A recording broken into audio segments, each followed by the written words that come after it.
إن الحمد لله نحمده ونستعينه ونستغفره ونعوذ بالله من أنفسنا ومن سيئات أعمالنا من يهده الله فلا مضل له ومن يضلله فلا هادي له وأشهد أن لا إله إلا الله وحده لا شريك له وأشهد أن محمدا عبده ورسوله صلى الله عليه وعلى آله وصحبه ومن سار على نهجه واستنى بسنته إلى يوم القيامة أما بعد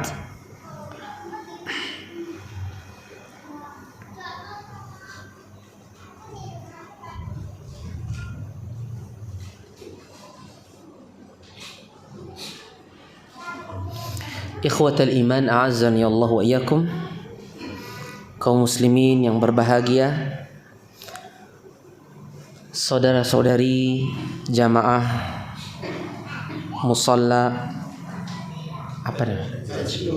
Tajnur, musalla Tajnur Angsana yang dimuliakan dan dirahmati Allah Subhanahu wa taala dan yang saya cintai karena Allah Subhanahu wa taala. Alhamdulillah, segala puji bagi Allah Subhanahu wa taala yang telah memudahkan kita bermajelis ilmu pada malam hari ini sehingga kita bisa bercengkrama, bertatap muka, saling mengucapkan salam di antara kita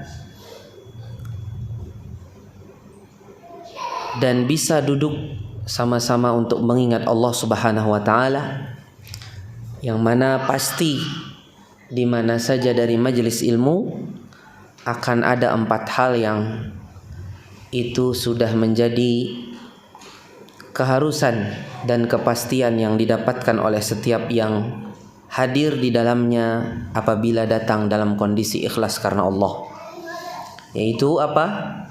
Nazalat alaihimus sakinah, turun kepada jiwa, wa ghasyiyatuhumur rahmah, mereka dicucuri oleh rahmat Allah, wa haffathumul malaikah, para malaikat menaungi mereka, melingkupi mereka dengan sayap-sayapnya, wa dzakarahumullahu fi man indah. Yang keempat, Allah akan sebut nama mereka di sisi penghuni atau penduduk langit, yaitu para malaikat Allah Subhanahu wa taala. 4 hal ini sudah menjadi kelaziman siapa saja yang bermajelis ilmu. Mungkin orang bisa menghadiri majelis ilmu dari jarak jauh. Sebenarnya dia bisa hadir di majelis ilmu, tapi dia malas, sehingga dia hanya bisa menonton dari jarak jauh. Mungkin dia bisa dapat ilmu, tapi 4 hal ini dia belum tentu bisa mendapatkannya. Apalagi ketika tidak ada uzur, tidak ada penghalang dia dari menghadiri majelis ilmu, dia tidak akan mendapatkan 4 perkara yang besar ini. Dan pada malam hari ini saya juga merasa bahagia bisa bertemu dengan saudara-saudara kaum muslimin yang ada di Angsana ini. Rasanya ini adalah pertama kali saya ke tempat ini. Walaupun masjid ini atau musala ini sudah lumayan 1 tahun lebih mungkin ya, tapi rute perjalanan saya belum mendapatkan giliran di tempat ini sebelumnya. Dan saya bersyukur kepada Allah Subhanahu wa taala bisa bertemu dengan saudara-saudara saya yang ada di sini, bisa bersilaturahim, bisa menambah saudara seiman karena Allah Subhanahu wa taala. sama-sama mencintai karena Allah di tempat ini, walaupun sebenarnya melewatinya sudah sering, bahkan mungkin ke pantainya juga sudah sering, tapi belum pernah ke sini dan sudah kenal dengan beberapa orang yang ada di sini. Di antaranya ada yang saya training manasik haji, walaupun beliau mungkin belum diberikan kemudahan pada waktu itu untuk berangkat haji. Semoga Allah mudahkan sesegeranya tahun ini insyaallah. Kemudian juga Mas Freddy, beliau juga tetangga saya di Banjarbaru, dan beberapa saudara-saudara saya yang ada di sini, terkhusus Ustadz kita yang kita cintai, Ustadz Suhairi hafizahullah taala, yang baru 2 pekan di sini. Kita berharap beliau bisa betah di tempat kita ini, mengajarkan kepada kita ilmu-ilmu yang Allah berikan kepada beliau, yang Allah titipkan kepada beliau, bisa berbagi kepada kita semua, membimbing agama kita. Terkhusus di awal adalah meluruskan bacaan Al-Quran kita, mendekatkan kita kepada kalamullah azza wa jalla. Saya pun juga dengan orang Lombok bukan asing bagi saya, karena saya terus terang, saya adalah orang yang sangat dekat dengan Pulau Lombok. Saya ini di Lombok sejak kecil. Sejak saya aktif di, mungkin antum tahu, jamaah yang biasa berkeliling dari masjid ke masjid, ya, yang berusaha untuk mengajak kaum muslimin menghidupkan masjid untuk sholat jamaah. Ketika kecil saya aktif di jamaah tersebut, dan di antara junior saya di sana adalah bapak yang ada di hadapan saya ini. Saya walaupun kecil tapi sudah artinya sudah cukup lama di sana. Jadi ketika kecil pun saya sudah biasa di Lombok. Ya, saya biasa ke Lombok sejak umur sekitar 11 tahun, ya. 12 tahun sampai akhirnya Allah Subhanahu wa taala aturkan indahnya takdirnya untuk saya. Ada orang mengajak saya untuk masuk pesantren di Jawa, dan pesantren itu berasaskan manhaj salaf. Walaupun saya mungkin belum ke manhaj tersebut, tapi saya ketika itu tertarik, dan saya akhirnya mendaftar dan lulus. Dari 25 peserta di Lombok, yang pendaftar 25, yang diterima hanya 2 orang. Yang 2 orang itu tidak ada satupun dari Lombok. Yang 1 orang Sumbawa, yang 1 saya dari Kalimantan Selatan, yang kebetulan pas lewat di Lombok. Jadi itulah jalur hidayah saya. Saya dapat hidayah karena pas dalam kondisi ya keliling ke sana. Kemudian Allah aturkan saya ke Lombok, ya, ke Jawa kembali, dengan yang tadi lulus dari mana? Dari Sumbawa, dan yang dari Sumbawa itu juga akhirnya lulus di pesantren, sekolah di Madinah, Fakultas Hadis, kemudian sekarang jadi ustadz yang mengajarkan akidah ini di Sumbawa, Ustadz Wildan Ahmad, ya, Ustadz Wildan Ahmad. Dan itulah jalannya, ya. Kadang-kadang kita tersenyum sendiri, kok saya bisa kenal sunnah ini, dari mana saya? Kalau seandainya tidak melalui perantara saya berkunjung dengan cara berkeliling tadi, mungkin saya tidak bisa mengenal secepat itu dakwah ini. Tapi Allah takdirkan saya berangkat ke sana, Dan akhirnya saya mengenal dakwah ini setelah saya kembali ke Jawa, masuk ke suatu pesantren itu, yaitu Al-Irsyad Al-Islami. Setelah lulus saya di pesantren, pihak pesantren bilang, ini walaupun orang Banjar, tapi yang ngirim Lombok. Jadi ngajarnya jangan di sini, kirim ke tempat asal dia, di mana dia mengenal kita ini. Akhirnya saya dikembalikan lagi ke Lombok untuk mengajar 1 tahun di pesantren pertama yang sesuai sunnah yang ada di Lombok, pesantren Abu Hurairah. Ketika itu dia binaan pesantren saya. Sampai detik ini juga masih pesantren binaan Al-Irsyad. Kenapa dia pesantren binaan?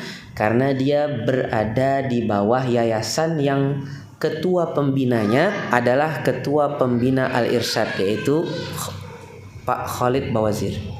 Jadi semua yang ada hubungannya dengan Pak Khalid itu biasanya masih ada hubungan dengan Al-Irsyad, seperti pesantren Bakah, ya. Pesantren kalau di Sulawesi Khadijah radhiyallahu anha yang di Makassar. Kemudian kalau di Lombok Abu Hurairah, ya kan?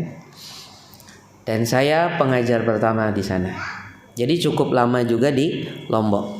Jadi ketika bertemu dengan orang Lombok, saya merasa saya bertemu dengan saudara saya, satu daerah dengan saya, ya. Karena sejak kecil saya di sana, ya. Sejak kecil saya di Lombok. Taib, kaum muslimin yang dirahmati Allah Subhanahu wa taala, seperti yang telah kita rencanakan di tempat ini, tema kita adalah agar salatmu tidak sia-sia. Betul? Apa? Agar salatmu diterima Allah Subhanahu wa taala. Masya Allah. Ini judul yang luar biasa sekali. Agar salatmu diterima Allah Subhanahu wa taala. Saudaraku yang dirahmati Allah, salat adalah rukun Islam yang kedua.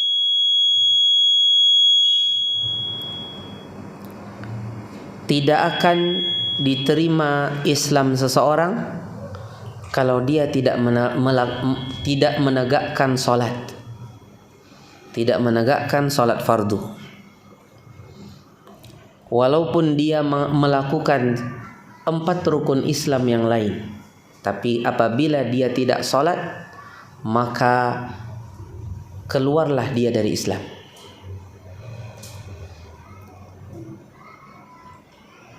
Sehingga setiap muslim harus memperhatikan salat, karena dia adalah salah satu dari tiang-tiang agama ini. Kalau seandainya seorang muslim tidak memperhatikan salatnya, maka bisa saja salat tersebut dia rasakan, dia melakukannya, tapi salatnya tidak diterima di sisi Allah Subhanahu wa taala. Oleh karena itu disebutkan dalam suatu hadis yang sahih diriwayatkan oleh At-Tabarani, awwalu ma yuhasabu bihi al-'abdu yaumal qiyamati as-shalah. Perkara pertama yang paling pertama dihitung oleh Allah, dihisab oleh Allah dari hambanya pada hari kiamat adalah salat. Fa in salahat salaha sairu amalihi. Kalau salatnya baik, maka niscaya amalannya yang lain akan baik. Artinya Allah akan mudahkan. Wa in fasadat fasada sairu amalihi. Apabila salatnya rusak, maka rusaklah amalan yang lain. Hadis ini juga sebenarnya menunjukkan bahwasanya kondisi salat seseorang itu akan berefek kepada amalannya yang lain. Makanya kita tahu Allah mengatakan innas salata tanha 'anil fahsya'i wal munkar. Sesungguhnya salat itu mencegah dari perbuatan yang tercela dan perbuatan yang mungkar. Subhanallah. Sehingga dia akan berefek. Kalau seandainya salatnya tidak sampai mencegah dia dari kemungkaran, dari perbuatan yang tercela, maka dipastikan di dalam salatnya ada sesuatu. Mungkin masih kurang ikhlas, atau mungkin kurang ittiba', atau mungkin kurang khusyuknya, atau mungkin apalah penyebabnya, sehingga salat itu tidak bisa melahirkan daya yang bisa membuat dia bisa menghindar dari fahisyah dan kemungkaran. Saudaraku yang dirahmati Allah, kalau ini perkara yang pertama dihisab oleh Allah, maka tidak sepantasnya seorang muslim membiarkan salat ini seperti rutinitas biasa. Waktu azan datang, ya ke masjid, salat ya sudah, salat ya sudah. Selesai salat, datang salat,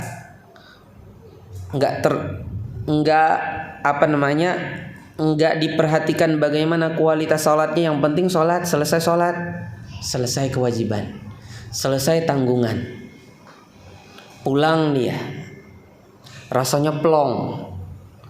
Tadi ada rasa suatu ada tanggungan, plong, ya kan? Datang lagi waktu azan, pada salat berikutnya begitu lagi. Tidak pernah memikirkan bagaimana kualitas salatku ini. Padahal Nabi Muhammad SAW mengatakan dalam suatu hadisnya yang sahih, wa innar rajula yusalli wa la yuktabu min salatihi illa usyruha.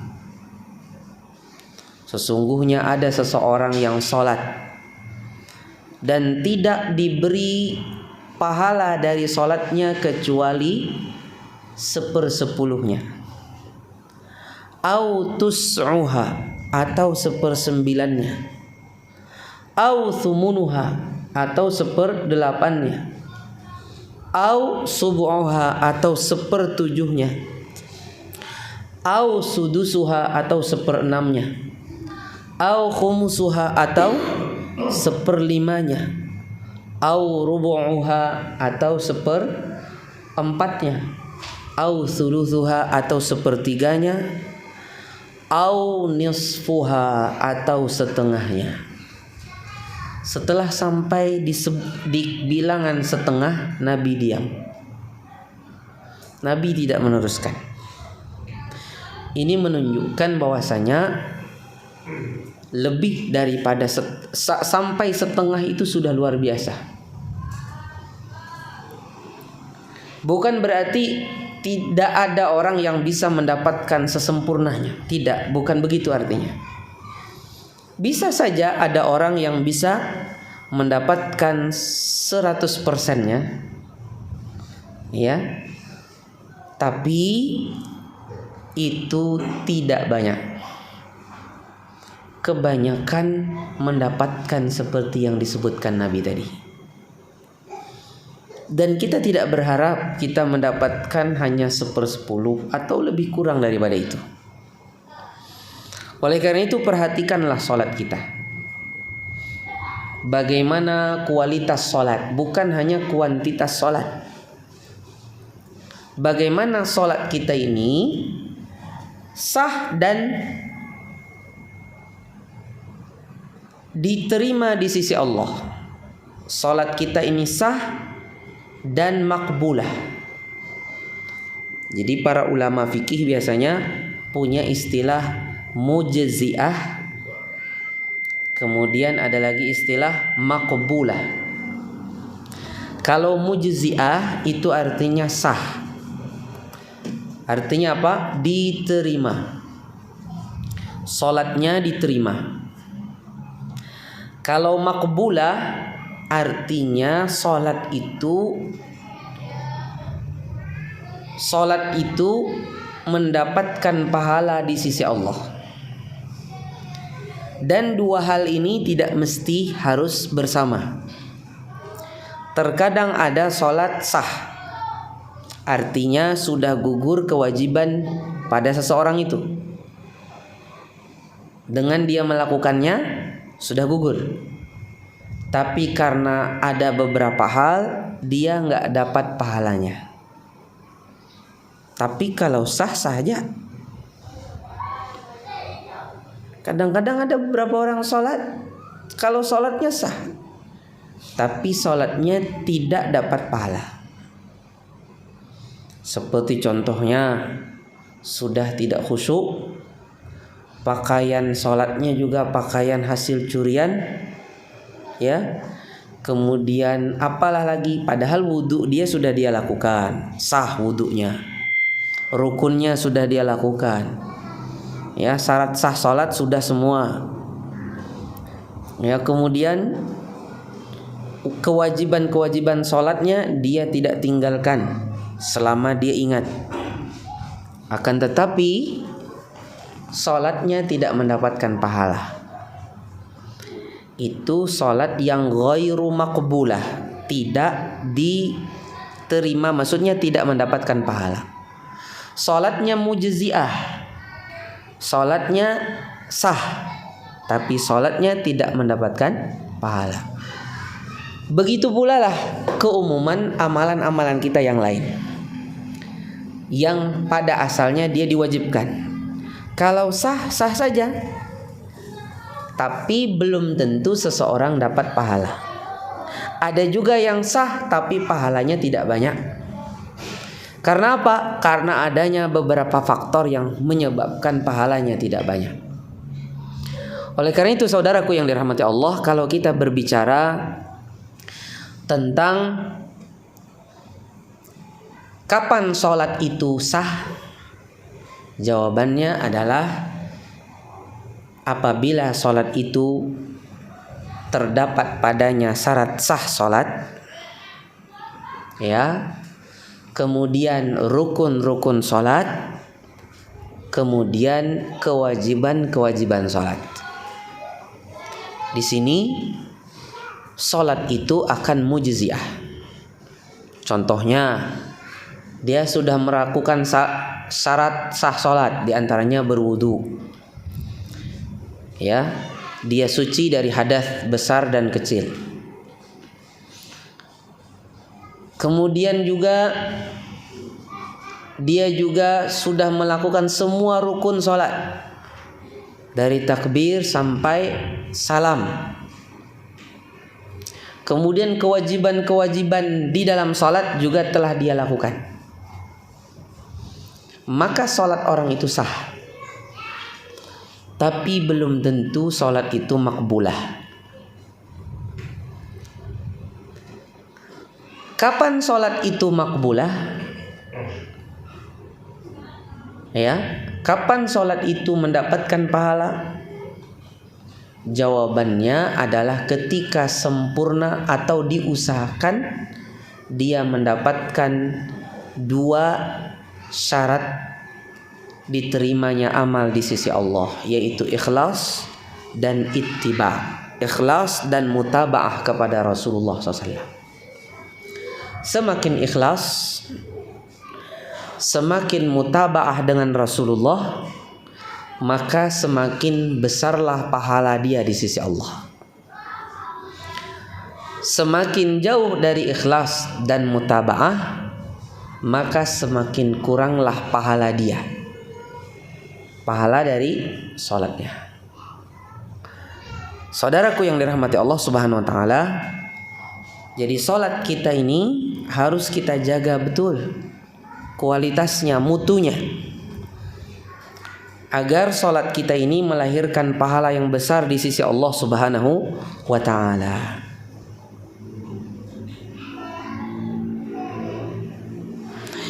Sholat yang makbulah adalah sholat dilaksanakan seorang hamba dalam kondisi hatinya bergantung kepada Allah. Dia selalu berusaha untuk mengingat Allah di dalam salatnya dan tidak lalai darinya. Bukan hanya gerakan tubuh saja. Dalam kondisi gerakan tubuhnya bagus, tapi hatinya lalai dari mengingat Allah Subhanahu wa ta'ala. Baik, saudaraku yang dirahmati Allah, apa langkah-langkah kita agar bisa mendapatkan salat yang diterima? Apa saja langkah kita untuk mendapatkan salat yang diterima? Tentunya banyak. Saya akan sebutkan beberapa hal yang penting saja. Yang pertama, perbaikilah wudu kita untuk salat. Perbaiki wudu kita. Bagaimana salat diterima kalau wudunya tidak sah? Ada sebagian dari bagian wudu yang tidak terkena air. Mungkin di bagian sikunya atau di bagian wajahnya. Dan biasanya yang sering di mana tuh? Di tumit. Ya kan? Di tumit. Makanya diingatkan Nabi SAW, wailun lil a'qabi minan nar. Wailun, celaka bagi tumit-tumit yang terkena api neraka, karena tidak terkena dengan air wudu. Jadi hendaknya kita perhatikan wudu kita, perbaiki wudu kita. Belajarlah wudu betul-betul sebagaimana belajarnya para sahabat kepada Rasulullah SAW. Kita perhatikan Utsman bin Affan mengajari wudu itu serinci-rincinya di hadapan para sahabat. Setelah beliau mengajarkan, kata beliau, beginilah wudu Rasulullah Sallallahu Alaihi Wasallam. Itu saking semangatnya Sayyidina Utsman untuk mengajari manusia wudu yang benar. Jadi perbaiki wudu, jaga selalu keabsahan wudu. Jangan lalai sedikit pun, sehingga wudu kita tidak sah dan akhirnya sholat kita pun juga tidak sah. Yang kedua, kita sebagai laki-laki keluar dari rumah kita menuju masjid diusahakan dalam kondisi sudah berwudu. Ini apa kaitannya Ustaz dengan sholat yang diterima? Kaitannya adalah berhubungan dengan kesiapan hati. Kalau seseorang berwudu sejak dari rumah, biasanya kesiapan hatinya untuk menghadap Allah, untuk mengingat Allah itu lebih mantap daripada yang wudunya di masjid. Apalagi lari-lari dari rumah menuju masjid. Takut terlambat, akhirnya lari, ya. Sarung juga tabaluloi. Ya ada. Akhirnya apa? Sampai di masjid ngos-ngosan.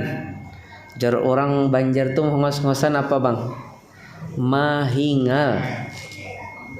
Mahingal. Jar orang Padang bang? Dah? Mahingal apa? Enggak tahu. Jadi masuk masjid mahingal. Nah, ngos-ngosan. Jadi yang dimaksud dari yang poin kedua ini, usahakan keluar dari rumah itu sudah dalam kondisi berwudu. Artinya itu melambangkan adanya kesiapan hati sejak dari rumah. Ya, bukan pas sampai di masjid baru diusahakan menghadirkan hati. Nggak, dari rumah sudah ada. Ya. Jadi dari rumah pun kita sudah niat menjaga sholat kita, menjaga kualitas sholat kita, sehingga itu pun akan berefek kepada perjalanan kita nanti. Karena sudah berwudu, fokus ke masjid. Ya, kita memang makhluk sosial, tapi karena ini ingin sholat, sehingga kita menghindari banyak ngobrol di perjalanan. Beda kalau pengen ke pasar, di jalan ketemu orang, temu lagi orang tuh, ngomong lagi. Tapi karena kita sekarang pengen ke masjid, maka tentunya hatinya sudah ditata, sehingga mungkin ngobrolnya itu sudah berkurang. Yang ketiga, ini bukan berarti wajib ya, enggak. Tetap kalau seandainya kita berwudu di samping masjid pun juga tidak masalah. Tapi diusahakan dari rumah. Yang ketiga, jagalah sholat di awal waktunya. Jaga sholat di awal waktu. Jangan ditunda-tunda. Memang boleh sholat di akhir waktu, enggak salah. Tapi kalau melulu di akhir waktu, itu nanti bisa akan kebablasan. Pada asalnya kita menjaga sholat di awal waktu. Tapi kalau tidak bisa, enggak masalah tidak di awal waktu. Umpamanya di tengah waktu. Umpamanya karena ada rapat, akhirnya agak ke tengah waktunya, enggak ada masalah. Atau mungkin agak akhir waktunya karena ada suatu kemaslahatan, enggak ada masalah. Tapi pada asalnya kita terus menjaga di awal waktu. Ya, seperti contohnya seseorang yang bekerja di rumah sakit. Karena ada urusan dengan pasien dan sebagainya, akhirnya dia tidak bisa di awal waktu sekali. Akhirnya sedikit telat 1 jam atau setengah jam setelah itu. Tidak ada masalah. Yang penting belum keluar. Tapi selain dari kesibukan dia selalu menjaga di awal waktu. Yang ketiga ini khususnya saya ingatkan ibu-ibu. Kalau laki-laki mungkin, apalagi yang sudah biasa ngaji, insya Allah sudah terjaga sholat di awal waktunya. Tapi ibu-ibu karena merasa tidak punya keharusan sholat di masjid seperti laki-laki, ya kan? Apalagi ada bayi, ada anak, urusan dapur, akhirnya suka sholatnya tidak di awal waktu. Nanti dulu lah, nih masih ada bayi ini nih. Dan itu akhirnya terus-terusan. Sampai bayinya pun udah agak besar pun masih juga kayak gitu. Ini biasanya penyakit ibu-ibu ya. Ini tidak benar. Kalau bisa, walaupun kita punya bayi, punya pekerjaan dapur, usahakan juga tetap di awal waktu. Memang anti tidak seperti kaum laki-laki yang harus ke masjid, menurut salah satu pendapat, dan ini pendapat yang paling kuat insya Allah, ya, yaitu laki-laki di masjid. Tapi walaupun demikian, anti tidak wajib ke masjid, tapi anti usahakan tetap sholat di awal waktu, karena itu paling utama. Kecuali tentunya sholat isya menurut banyak para ulama, berdasarkan hadis Rasulullah SAW, yaitu diakhirkan sampai akhir waktu mukhayyar, sampai akhir waktu yang terpilih, ya, yaitu sekitar jam 12 lah. Selain itu kita di yang lebih utama apa? Di awal waktu. Sholat zuhur di awal waktu, sholat asar di awal waktu. Jangan beralasan dengan anak, bayi, rewel, ini dan ini.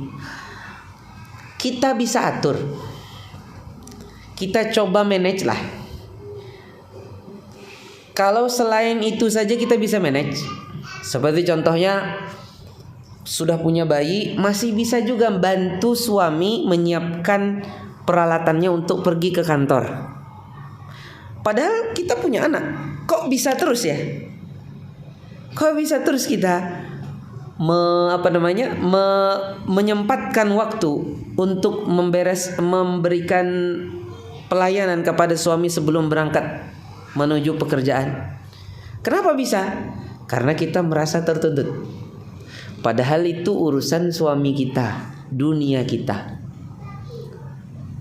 duniawi bukan ukhrawi kita. Sekarang ini urusan kewajiban kita dengan Allah. Kok nggak bisa? Dengan alasan anak. Padahal pas suami kita berikan pelayanan sebelum berangkat, itu juga anak juga rewel. Kenapa kok bisa? Ini kan berarti ada pilih kasih di situ. Kalau pilih kasihnya kepada Allah Subhanahu wa taala, na'udzubillah min dzalik. Kenapa pilih kasih kepada Allah? Mestinya Allah Subhanahu wa taala di atas segala-galanya di dalam cinta kita. Yang hal ini, yang ketiga ini saya khususkan ingatkan kaum wanita. Kalau kaum laki-laki insya Allah selama sudah ngaji, biasanya yang ini sudah lumayan bagus, yaitu menjaga sholat di awal waktu. Masalahnya nih sering di tingkat akhwat ya. Taib yang keempat, selalu jaga sholat jamaah. Ya, khusus kaum laki-laki di sini selalu jaga sholat berjamaah Anda. Jangan tinggalkan sholat berjamaah. Kalaupun seandainya dalam kondisi terlambat dari awal waktu, usahakan cari teman, janjian sama teman sesama yang ada di pekerjaan kita. Kita akan katakan kepada dia, antum sudah sholat belum? Belum. Oh, nanti kita bareng-bareng ya. Oh iya, sudah ada janjian. Sehingga kita tetap mendapatkan sholat berjamaah. Di mana sholat berjamaah itu pahalanya mendapatkan berapa derajat? 27 derajat. Adapun sholat sendirian berapa derajat? 1 derajat saja. Subhanallah. Pada sebagian hadis disebutkan 25 derajat. Pada sebagian hadis disebutkan 27 derajat.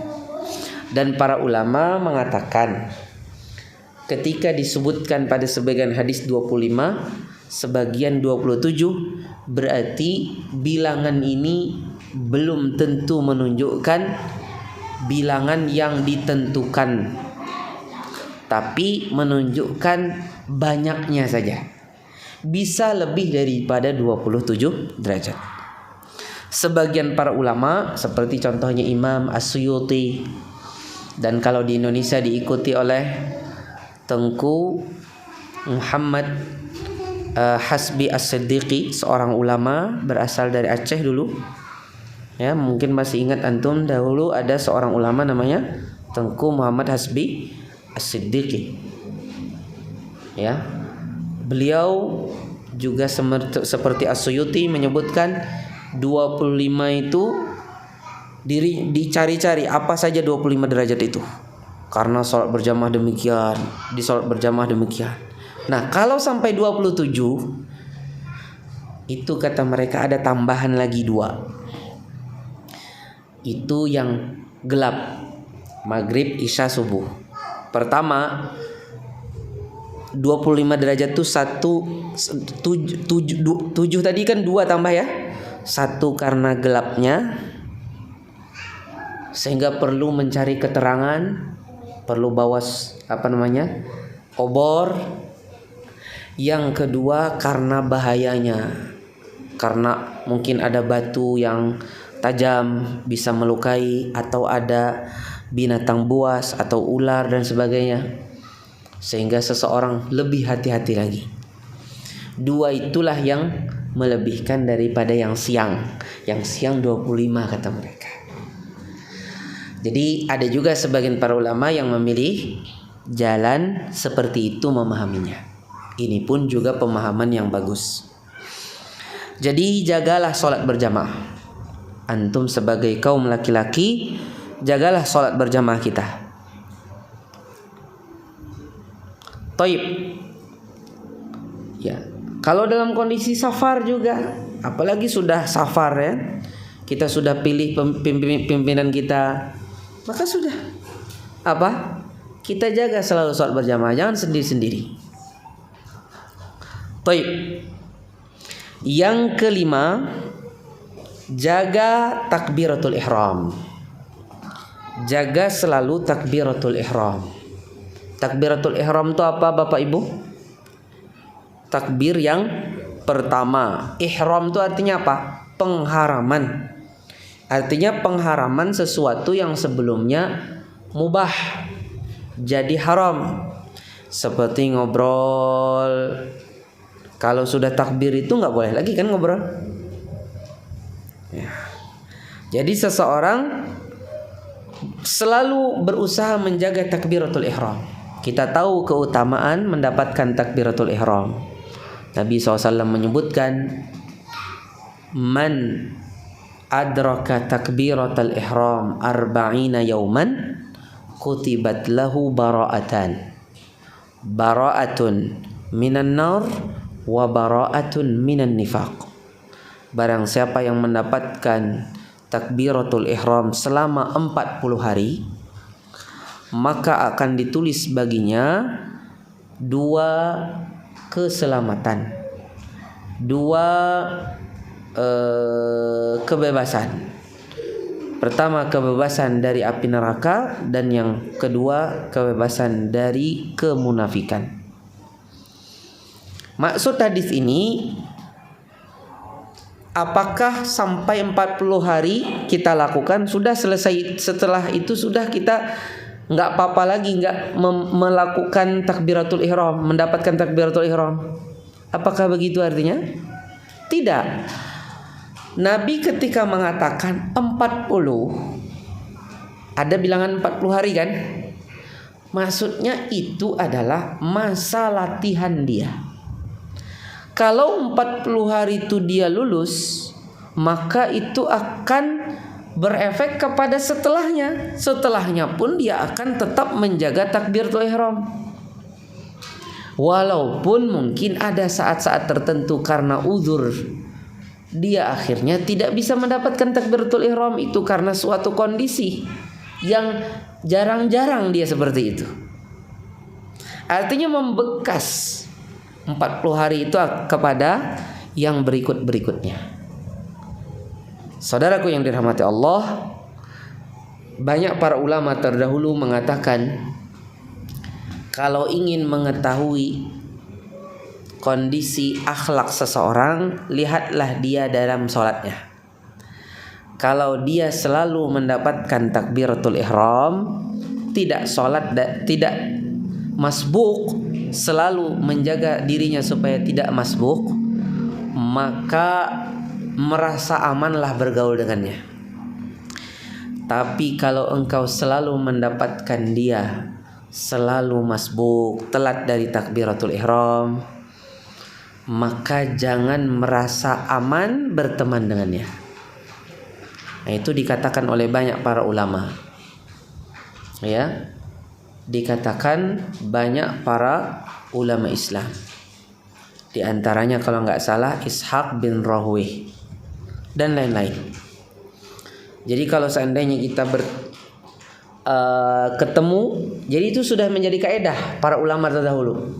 Ketemu orang terus berusaha menjaga takbiratul ihram, artinya tidak telat, maka merasa amanlah. Artinya akhlaknya itu baik juga. Kalau kita bertransaksi dengan dia atau mungkin ada hubungan bisnis dengan dia, aman. Tapi kalau dia tidak terbiasa menjaga takbiratul ihram, itu tidak aman. Artinya perlu diteliti lagi. Kalau dia menjaga, insya Allah aman. Karena bisnis lawan inya, umpamanya inya sebagai pekerjanya atau inya yang sebagai pemodalnya, atau mungkin sama-sama bekerja sama, insya Allah aman. Tapi kalau seandainya dia tidak seperti itu, maka bahkan dikatakan oleh sebagian para ulama salaf, jauhi dia dari menjadi teman akrab. Kalau jadi teman silahkan, tapi jadi teman akrab tidak. Jadi teman biasa saja. Teman biasa, tapi bukan teman akrab.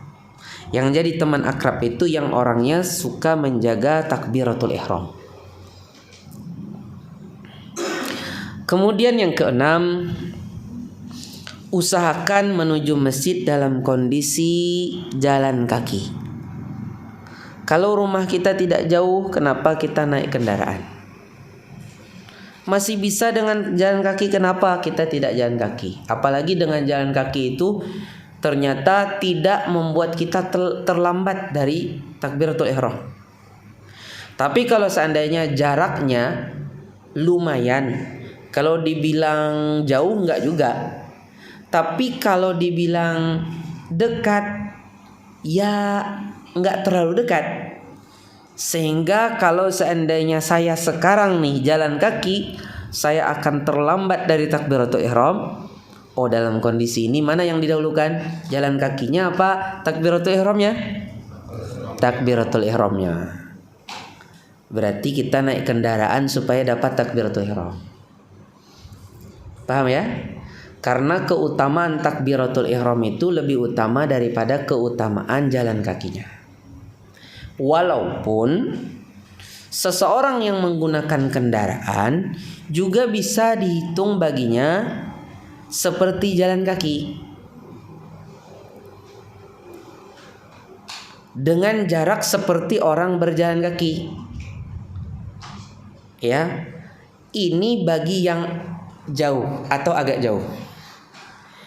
Tapi yang lumayan dekat, walaupun gak dekat banget, kalau seandainya dia biasanya jalan kaki, kalau sudah lebih persiapan, pas suatu hari agak telat sedikit, sehingga harus naik kendaraan untuk bisa mendapatkan takbiratul ihram, maka dia dihukumi seperti kebiasaan dia, yaitu jalan kaki. Tapi kalau seandainya dia biasanya naik motor terus padahal masih mudah pakai jalan kaki, maka dia bisa tidak mendapatkan pahala seperti orang jalan kaki. Karena kebiasaannya sudah naik motor, dan sekarang pun juga naik motor, jarang-jarang dia jalan kaki. Seseorang itu kan dihukumi seperti kebiasaan dia. Taib ikhwatal iman azani Allah yakum. Tapi tentunya dalam menentukan masjid mana yang kita jadikan tempat kita sholat, itu ada kaedah. Mana yang pertama kali kita jadikan, yang paling kita jadikan urutan utama untuk sholat, itu pertama adalah yang terdekat. Yang terdekat lebih utama daripada yang lebih jauh. Tapi ada juga pengikat yang lain, yaitu yang apa? Yang lebih sesuai dengan sunnah. Jadi kalau ada yang lebih dekat, ini lebih jauh, tapi ini lebih sesuai sunnah, maka seseorang boleh mengedepankan ini. Paham? Boleh dia mengedepankan ini, karena ini lebih sesuai sunnah dibanding ini. Kemudian ada lagi pengikat yang lain, yaitu apa? Mana yang lebih khusyuk kita di sana. Contohnya, umpamanya di sini lebih sesuai sunnah. Ini apa? Tidak sesuai sunnah ini. Tapi di tempat ini anak-anaknya nggak main-main. Di sini walaupun lebih sunnah, tapi dia lebih banyak suara anak-anaknya yang mengganggu khusyukan.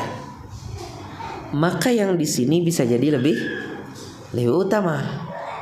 Kan kalau kita sholat jadi makmum kan kita bisa lebih sesuai sunnah sendiri. Walaupun imamnya kurang sesuai sunnah, kita bisa sesuai sunnah sendiri bagi kita selama masih tumakninah.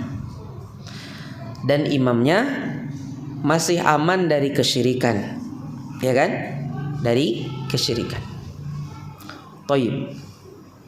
Kesyirikan atau hal-hal yang bisa mengeluarkan dari Islam, dari kekufuran. Kemudian juga di antara yang menentukan mana yang lebih utama dari masjid yang kita sholatin adalah jumlah jamaah. Disebutkan pada sebagian hadis, sholat di masjid yang lebih banyak jamaahnya itu lebih utama daripada yang lebih sedikit. Tapi ingat, yang lebih dekat pun walaupun lebih sedikit itu terkadang lebih utama daripada yang lebih banyak. Kenapa?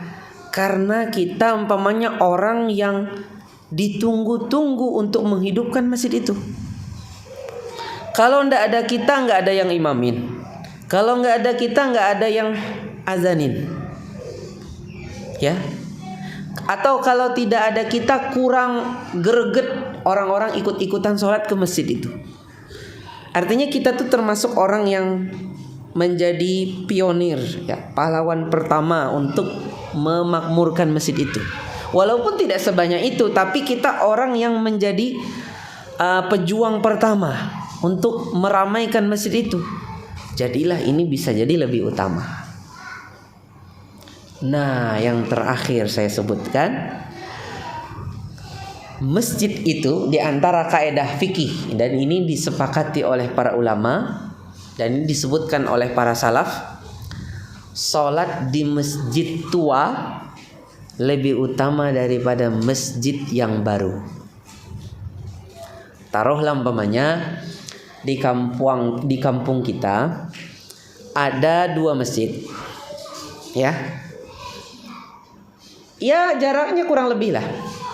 Tapi yang satu sejak tahun 1921, kan?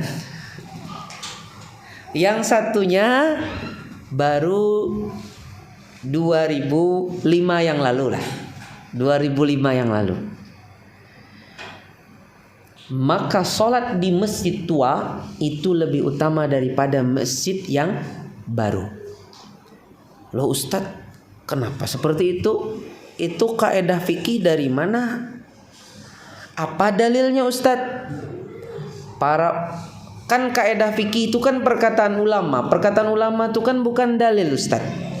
Ujar guru kita, Ustadz kita, yang dalil itu hadis, ayat Al-Quran sama hadis dan ijma'. Adapun sama kias yang benar. Adapun kaidah itu bukan dalil, kecuali kalau kaidah itu ditopang oleh dalil. Dalilnya adalah firman Allah di dalam Al-Quran, yauma izin tuhadditsu akhbaraha bi anna rabbaka awhala. Pada hari kiamat itu nanti bumi itu akan ngomong apa yang dilakukan di atasnya dari kebaikan dan keburukan. Dia akan berhujah di hadapan Allah. Masjid nang tatuha umurnya, kisahnya banyak. Bumi ini berkisah banyaknya. Di atas kondisi ada dilakukan ini itu. Adapun nang ta'anum, kisahnya ada banyak. Pas bumi berkisah apa? Jar bumi ini habis kisahnya di hadapan Allah. Kalau yang tatuha panjang kisahnya. Dan itu berefek kepada keberkahan tempat itu. Berefek kepada keberkahan tempat itu. Makanya Rasulullah, istri-istri Rasulullah SAW dan para sahabat yang lain, kalau sudah biasa sholat sunnah di suatu tempat dari kamarnya, itu mereka jaga di situ terus, nggak pindah-pindah ke kamar lain. Kalau sudah di situ sholat sunnah, sholat duha umpamanya atau sholat malamnya di situ terus dijaga. Karena ingin menjadi bumi itu nanti yang nanti banyak ngomong. Jangan pindah-pindah lagi, biar ini saja yang ngomong nanti. Ya kan? Jadi mereka menjaga keberkahan tempat itu, biar itu jadi saksi sendiri. Mereka jaga supaya nggak pindah-pindah. Jadi kalau kita di rumah tuh usahakan seperti itu, Pak. Jangan pindah-pindah ya, kecuali dalam kondisi mungkin tidak memungkinkan. Pada asalnya istiqomahkan tempat, usahakan. Karena dalilnya tadi yauma idzin tuhadditsu akhbaraha bi anna rabbaka auhala. Toib yang ketujuh sekarang. Yang ketujuh adalah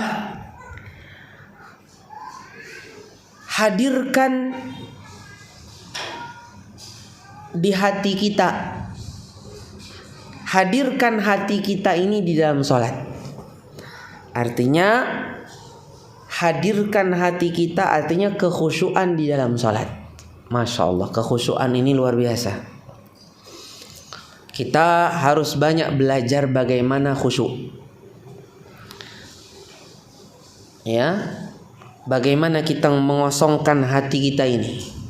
Dari rumah sudah kita kosongkan. Bagaimana dahulu generasi salaf disebutkan di dalam sholat mereka mengusahakan di tubuhnya tidak ada hal-hal yang menggantung atau memberatkan pakaian.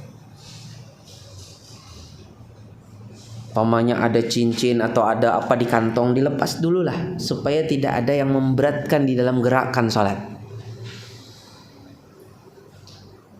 Kalau kita kadang-kadang ada HP di sini, tambah di sini lagi, tambah di sini dompet lagi atau apa, luar biasa. Ini sudah bisa mengganggu sholat kita. Jadi usahakan dari awal sudah kondisi fisik kita, kondisi pakaian kita mendukung untuk bisa khusyuk. Di antara cara menghadirkan hati juga adalah ketika takbiratul ihram sendiri, kita mengangkat takbir Allahu Akbar, Allah Maha Besar, berarti selain Allah kecil. Aku tidak perlu mengingat mereka sekarang. Selain Allah kecil karena Allah yang terbesar. Kata Syekh Salim Al-Hilali di dalam bukunya tentang masalah khusyuk di dalam salat, kata Syekh, tips untuk untuk khusyuk itu adalah ketika kita ngangkat tangan itu, kita seolah-olah melempar dunia ke belakang. Kan kalau kita takbir itu kan ada dua cara yang terkenal. Sampai dada. Yang kedua sampai telinga. Samping telinga. Itu dua. Tapi ada satu yang ini diriwayatkan dalam hadis yang lain. Begini, ke belakang. Ini juga sahih. Ke belakang. Nah, yang gaya ini lebih pas lagi. Walaupun yang dua tadi tetap kita lakukan juga kan. Kadang-kadang kita juga bisa begini. Kata Syekh Salim Al-Hilali, pikirkan ketika begini tuh kayak kita melempar ke belakang. Nah, ini kiat menurut Syekh Salim Al-Hilali. Tentunya kita tidak bisa berpanjang lebar bagaimana membahas tentang sholat khusyuk. Yang penting Allah sangat memperhatikan hal ini, sampai-sampai Allah sebutkan sifat pertama dari orang yang beriman dalam surah Al-Mu'minun, qad aflahal mu'minun alladzina hum fi salatihim khashi'un. Orang-orang yang salatnya khusyuk, mereka lah termasuk dari orang-orang yang beruntung. Dan kekhusyuan salat ini salah satu faktor utama besarnya pahala kita. Semakin besar kekhusyuan, maka dari sisi faktor ini semakin besar pula pahala yang kita dapat. Semakin sedikit kekhusyuannya, maka semakin sedikitlah pahala kita yang kita dapatkan dari faktor ini. Walaupun ada faktor-faktor yang lain, seperti contohnya mutabaahnya dia, kesesuaian dengan sunnah Nabi, ya jelas itu dapat pahala juga. Tapi dari kekhusyuan kan juga ada kotaknya, kotak pahala dari khusyuk, kotak pahala dari ini, kotak pahala dari itu juga ada. Saudaraku yang dirahmati Allah Subhanahu wa taala, untuk masalah bagaimana sholat khusyuk ini enggak perlu kita cari-cari teori-teori buatan-buatan manusia, akal-akalan manusia. Ada terkenal beberapa waktu yang lalu belajar sholat khusyuk. Latihannya melakukan seminar-seminar, bayar sekian, tidak sedikit tuh bayarnya. Di hotel-hotel acaranya. Tapi caranya itu tidak sesuai Rasulullah. Dia cara khusyuknya adalah cara khusyuk ala motivator atau ala psikolog atau ala meditasi. Psikolog atau motivator sama psikolog itu satu ambilannya. Itu sebenarnya dia ngambil salah satu bagian dari ilmu jiwa, tapi kering dari tazkiyatun nafs.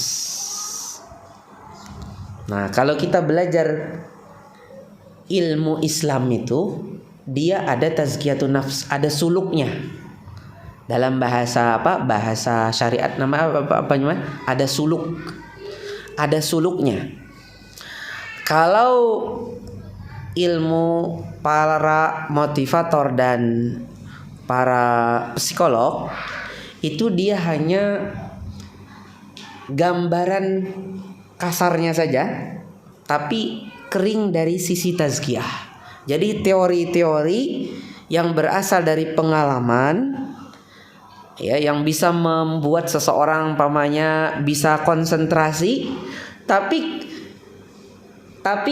kering dari sisi pensucian jiwanya. Rasa hati itu teduh, rasa hati itu cinta sama Allah, rasa hati itu takut sama Allah, rasa hati itu roghbah, roja, berharap sama Allah, itu kurang, tidak ada. Dipelajarinya di situ kan. Dia hanya masalah-masalah yang berkaitan dengan yang zahir jadinya seperti itu. Ada efek ke jiwanya, tapi belum tentu betul-betul mentazkiyah.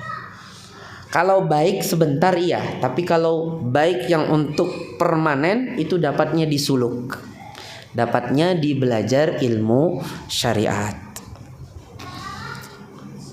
Atau mungkin ada sisi kemiripan dengan meditasi, dan ini meditasi bukan dari Islam, dari agama-agama yang dahulu yang ada pernah di negara kita ini. Dengan cara itu ngajak orang untuk khusyuk sholat gimana? Apakah seperti itu Rasulullah khusyuk? Tidak. Rasulullah khusyuk itu adalah dengan memahami arti zikir-zikirnya, takbirnya dipahami, ya. Kemudian tasmi'nya, sami Allah liman hamidahnya juga dipahami artinya. Doa-doa di dalam itu semua, zikir-zikirnya di dalam sholat. Kemudian ayat yang dibaca, khususnya Al-Fatihah, dipahami artinya. Itulah kekhusyuan ala Rasulullah, dengan memahami dan mentadaburi. Memahami, setelah memahami, mentadaburinya. Apa bedanya Ustaz memahami sama mentadaburi? Kalau mentadaburi itu adalah apa di belakangnya dari yang kita pahami. Contohnya kita nyebut apa? Contohnya kita sebut umpamanya Allahu Akbar kabira. Allahu Akbar kabira. Walhamdulillahi katsira wa subhanallahi bukratan wa asila.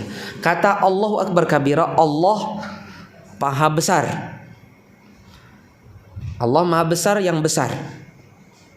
Itu artinya. Tadaburnya berarti semua selain Allah kecil.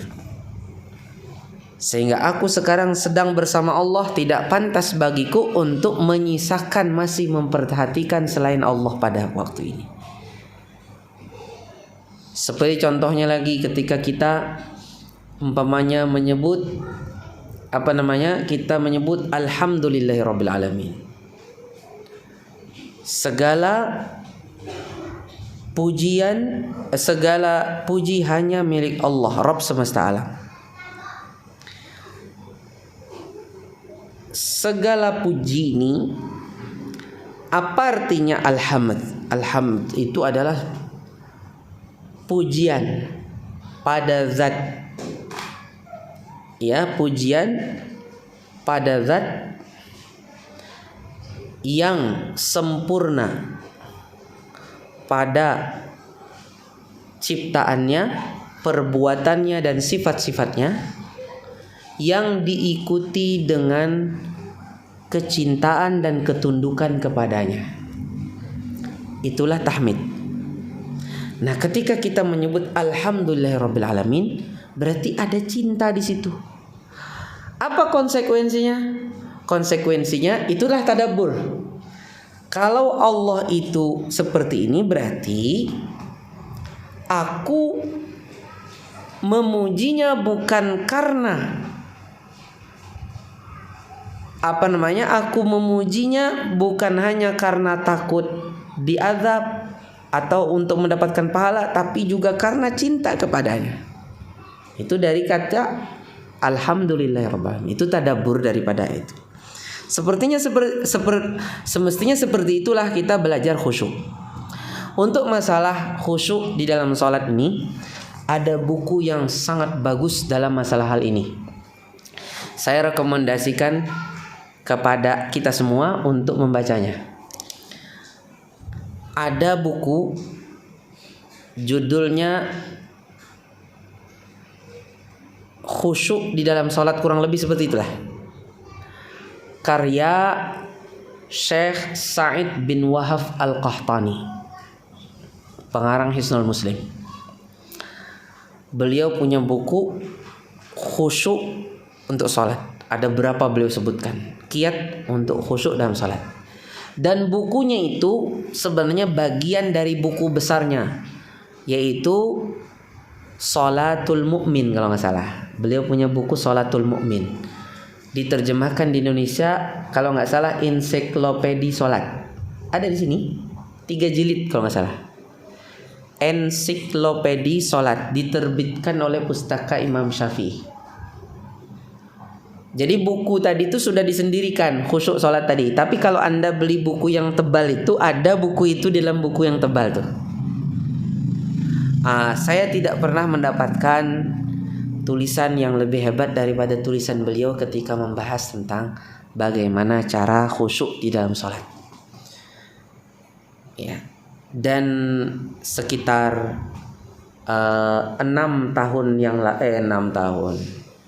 7 tahun yang lalu buku itu pernah dikupas di Masjid Imam Syafi'i oleh Ustadz Abu Haidar As-Sundawi. Yang khusyuk sholat tadi beliau kupas dalam 3 sesi kayaknya. Ya, bagaimana sholat yang khusyuk. Thayyib yang ke-8. Gantungkanlah hatimu di masjid.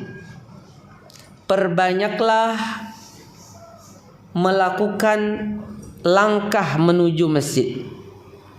Dan tunggulah sholat setelah sholat. Tunggulah sholat setelah sholat maksudnya apa? Seperti kita sholat tahiyatul masjid, menunggu azan berarti menunggu sholat rawatib. Sholat rawatib berarti nunggu sholat fardu. Antara sholat maghrib dan isya kita masih juga di masjid karena hadir kajian, juga menunggu sholat isya. Jadi banyak-banyak pertama ikat hati di masjid. Ikat hati di masjid itu apa? Artinya tuh hati itu senang kalau ke masjid. Bentar-bentar ke masjid, baca Al-Quran, baca kitab. Ya, bukan ke masjid untuk tidur-tiduran, tidak. Datang ke masjid untuk tidur-tiduran doang. Aku suka masjid, adem di masjid, tidur-tiduran. Bukan itu maksudnya. Yang benar adalah terikat dengan masjid, maksudnya karena dia senang beribadah di masjid. Walaupun nanti setelah dia baca Al-Quran sebentar dia ingin rebahan, lain ceritanya tuh. Ngaji beberapa lembar, baru dia rebahan. Rebahannya juga cukup lama, nggak ada masalah. Tapi pada asalnya yang pertama tadi, dia senang ke masjid karena merasakan nyamannya di masjid beribadah kepada Allah Subhanahu wa taala. Perbanyak langkah. Makanya langkah ke masjid itu kalau bisa dipendekkan. Dipendekkan. Karena satu langkah jadi apa? Penggugur dosa, satu langkah lagi?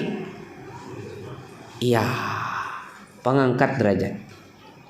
Nah, cuma kalau kondisinya kita tidak memungkinkan, pamannya bisa telat karena kita nggak terlalu awal tadi perginya, maka perlu ditinggalkan memendekkan langkah ini. Karena kalau memendekkan mungkin bisa lebih telat, akhirnya kita tinggalkan kesunahan memendekkan langkah. Yang tadinya mestinya gini kita bisa, tapi sekarang karena takut telat kita panjangkan. Ya. Dan perbanyak menunggu sholat setelah sholat. Nabi SAW menyebutkan orang yang menunggu sholat itu adalah ribat, fadzalikumur ribat, fadzalikumur ribat, fadzalikumur ribat. Itu seperti orang yang berjaga-jaga di medan perang. Ketika pasukan istirahat, dia yang berjaga-jaga. Ini orang ini seperti itu pahalanya, seperti orang yang berjaga-jaga di medan perang. Dan juga sebagaimana keutamaannya Nabi SAW mengatakan, orang yang menunggu sholat, ya setelah dia sholat itu seperti orang yang dalam kondisi sholat. Jadi akhirnya dia terhitung sholat walaupun tidak sholat. Ketika dia menunggu itu dia terhitung sholat. Loh kok dia duduk saja tapi dia dianggap sholat oleh Allah, dihitung dia sholat. Taib. Yang kesembilan, pelajari hukum-hukum sholat. Pelajari betul-betul. Di tempat ini antum pelajari kitab untuk belajar fikih sholat. Bisa antum lihat umpamanya contohnya buku fikih sholat karya Syekh bin Baz atau karya Syekh Utsaimin, atau yang agak tebal sedikit punya Syekh Muhammad Nasruddin Al-Albani. Ya.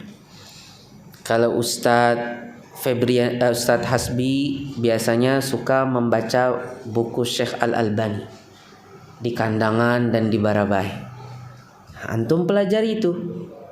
Kalau nggak sempat yang tebal, baca yang pendek-pendek saja. Seperti punya Syekh bin Baz, Syekh Jibrin, Syekh Utsaimin. Tapi kalau sempat, kalau bisa yang panjang. Seperti sifat sholat Nabi SAW. Sifat sholat Nabi Syekh Albani itu pun juga sudah ada ringkasannya. Itu pendek, tapi tidak disebut dalil. Kalau yang sedang itu sifat sholat Nabi. Ada lagi yang lebih panjang, itu 3 jilid. Namanya Aslu Sifat Sholatin Nabi. Itu buku itu diterbitkan setelah wafatnya Syekh Albani. Ditemukan buku itu di antara karya beliau yang belum diterbitkan. Akhirnya dicetak orang walaupun beliau belum mencetaknya. Itu asal daripada kitab Sifat Sholatin Nabi. Itu juga sudah diterbitkan juga di Indonesia ya. Kalau nggak salah pustaka Gria ilmu kalau nggak salah yang menerbitkan itu. Ya, Aslu Sifat Sholatin Nabi. Taib. Kemudian ya artinya pelajari hukum sholat itu. Dari syarat sah, rukun, kemudian wajib dan sunnah-sunnahnya. Karena sunnah-sunnah itu, sunnah-sunnah di dalam sholat itu menambah pahala kita. Walaupun tidak wajib, dia akan menambah pahala sholat kita. Dan para sahabat itu sangat perhatian di dalam sunnah-sunnah sholat. Di zaman sahabat ada seorang anak kecil yang gak pernah ketemu Rasulullah. Jadi anaknya sahabat. Berarti apa tuh? Tabi'i. Nah, orang ini tabi'i. Anak kecil masih usia sekitar 6 tahun atau 5 tahun. Tapi dia sholat bersama kaum muslimin. Ketika dia sujud, ketika dia sholat, dia sujud, kakinya itu jari-jarinya tidak menekuk, tapi menancap gini, tidak menekuk. Ada sahabat ngelihat, itu dia sholat sendiri ya, sholat sunnah mungkin apa. Ada sahabat ngelihatnya dengan pandangan kasihan. Ujar orang sini apa? Maras. Oh my, marasnya. Ini kasihan, kadang tidak pernah ketemu Rasulullah, tidak pernah melihat Rasulullah. Langsung dideketin, akhirnya dilipatkan itu jari jemarinya. Paham? Saya tanya, apakah ini perkara yang wajib di dalam sholat? Wajib nggak ini? Menekuk ini wajib apa tidak? Tidak. Tapi segitunya semangat sahabat untuk mereka nggak mau. Ini kasihan, ini nggak pernah ketemu Rasulullah, ini dia nggak pernah ngelihat Rasulullah. Akhirnya ditekukkan supaya lebih sempurna sholatnya. Supaya lebih sempurna sholatnya. Dan itu biasa. Dan itu biasa. Saya pun juga dulu ketika saya di Madinah, walaupun sudah nuntut ilmu, dalam sholat saya pun masih banyak yang juga belum sempurna sunnahnya kan. Ketika saya sujud begini, ya kan, tangan saya terbuka begini. Di samping saya ada bapak tua, mungkin asalnya Tajikistan, tapi sudah jadi orang Madinah. Tapi kalau wajahnya itu wajah Tajikistan, wajah-wajah orang-orang sana ya, Asia Tengah ya. Akhirnya dia tutupkan tangannya dengan lembut dia, supaya gini. Subhanallah, nikmatnya kita rasanya, semangatnya orang untuk supaya sholat kita itu lebih sempurna. Jadi yang sunnah, walaupun dia tidak wajib, tetap dijaga. Itu sesuatu yang bisa menambah pahala kita di sisi Allah Subhanahu wa ta'ala. Kemudian yang ke-10, jaga sunnah rawatib. Jaga sunnah rawatib. Sunnah rawatib itu adalah salat yang yang bersama salat fardu, yang mengiringi salat fardu, baik itu qabliyah atau ba'diyah. Itu salat sunnah rawatib. Cuman sunnah rawatib ini ada yang muakkadah, ada yang tidak muakkadah. Ada yang muakkadah, ada yang tidak muakkadah. Adapun yang muakkadah itu intinya 10. 2 rakaat sebelum subuh, 2 rakaat sebelum sebelum zuhur, 2 rakaat setelah zuhur, 2 rakaat setelah maghrib, dan 2 rakaat setelah isya. Ada tambahan hadis yang lain yang mengisyaratkan sebelum zuhur itu yang muakkadah adalah 4 rakaat. Ya. Adalah 4 rakaat. Ini adalah masalah yang dikhilafkan sebenarnya oleh para ulama.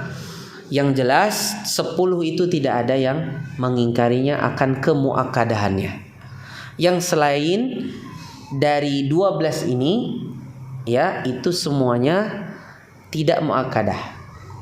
Walaupun kadang-kadang ada yang memiliki keutamaan khusus. Ya. Seperti 4 rakaat sebelum asar, itu ada keutamaan khusus apa? Didoakan Nabi untuk mendapatkan rahmat Allah Subhanahu wa ta'ala. Kemudian yang ke-11,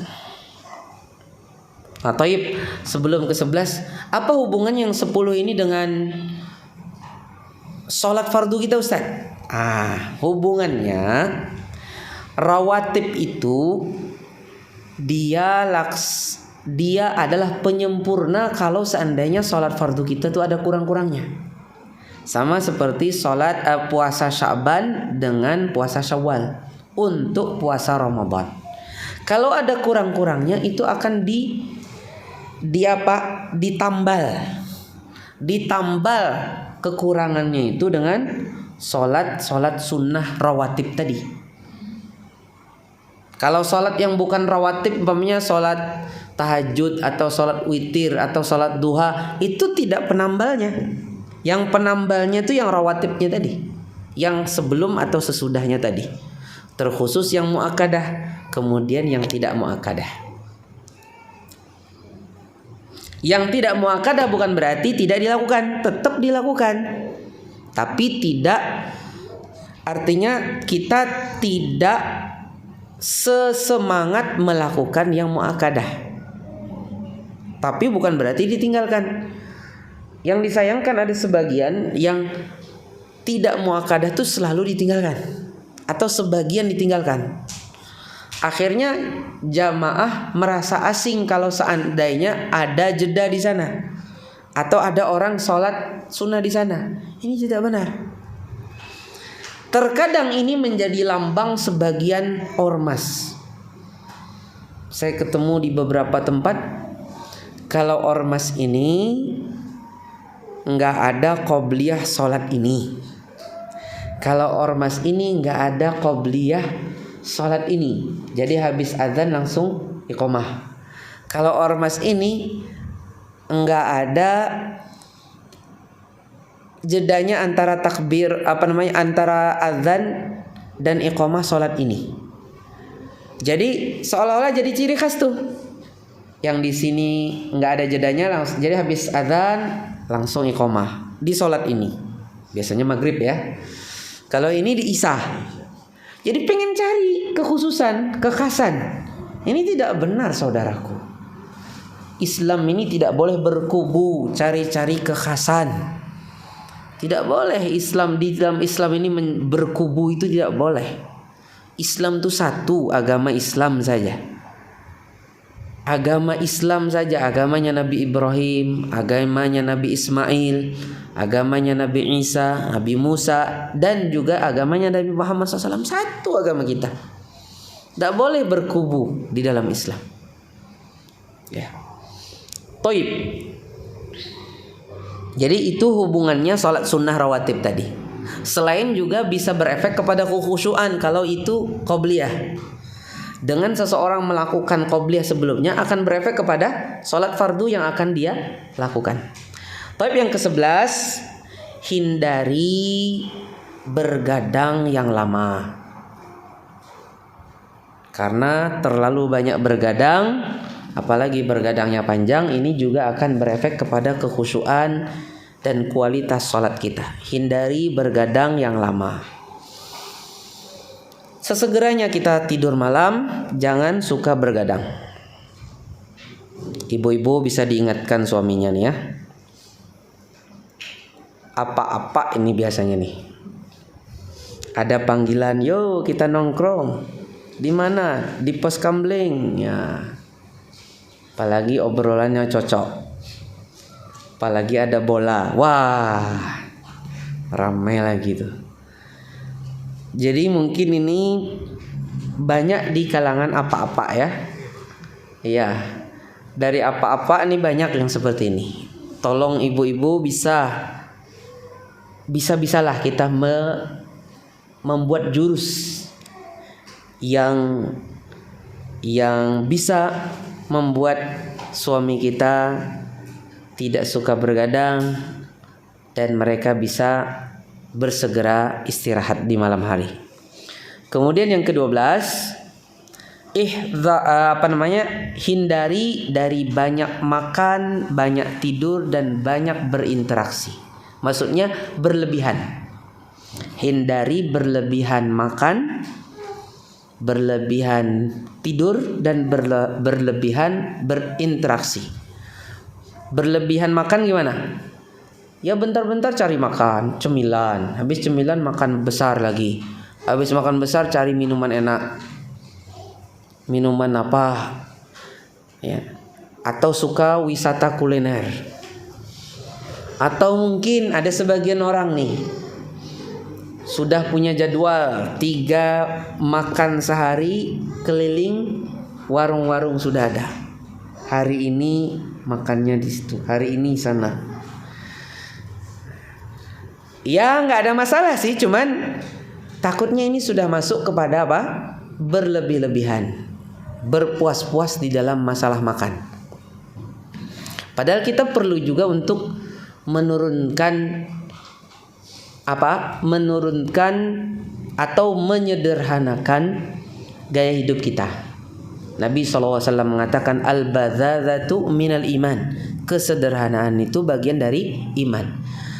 Bukan berarti tidak boleh makan enak, makan rendang udah nih,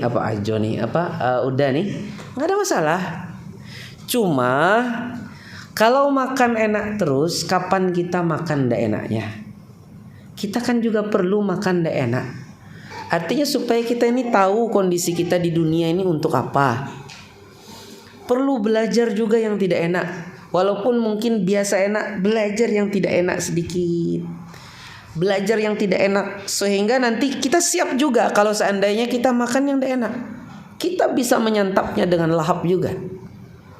Jangan terus menjaga diri yang sudah terbiasa makan enak, terus-terusan dijaga terus. Ini tidak bagus. Harus berlatih kalau tidak terbiasa. Berlatih. Ya, kemudian hindari gengsi. Harus berlatih. Ya. Kemudian juga jangan berlebihan tidur. Ya, ada sebagian pakar mengatakan tidurnya orang dewasa itu minimal berapa? 8 jam. Ini sebenarnya berlebihan sebenarnya.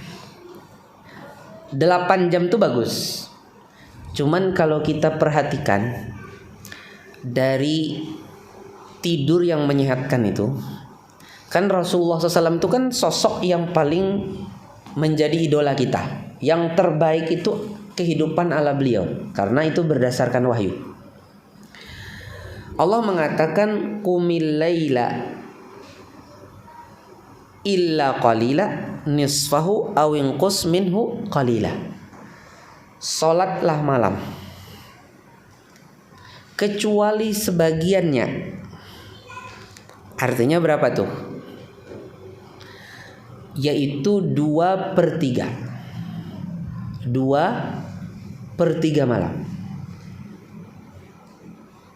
Paham? Awing qushu atau kurangi, berarti setengahnya. Ya kan? Auzid alaihi atau lebihkan lagi. Berarti berapa? Berarti 1/3-nya. Berarti Rasulullah disuruh seperti itu. Jadi malam bisa setengah untuk sholat, bisa 1/3, bisa setengah, bisa 2/3. 2/3 itu pun tidak mengganggu kesehatan. 2/3 itu pun Allah perintahkan. Ini perintah nih. Lebih percaya siapa? Kita lebih percaya Allah, orang beriman, daripada para ahli kesehatan ini. Ini menunjukkan 1/3 itu pun dari malam. 1/3 itu dari mana? Ngitungnya dari maghrib ya. Dari maghrib sampai azan subuh. Nah, itu berapa? 11 jam? Ada 11 jam ya? 11 jam. Nah 11 jam itu bagi saja 3. 1/3-nya itu tidak mengganggu kesehatan sebenarnya. Tidak mengganggu kesehatan. Itu kurang dari 8 jam. Dan itu tidak mengganggu kesehatan. Kalau ingin kurangi lagi berarti setengah. Kalau kurang lagi 1/3. Lebih lagi artinya mengganggu kesehatan. Jadi 2/3 malam saja digunakan untuk bergadang sholat saja tidak mengganggu kesehatan. Apalagi yang setengah dan 1/3. Jadi ucapan 8 itu tidak benar.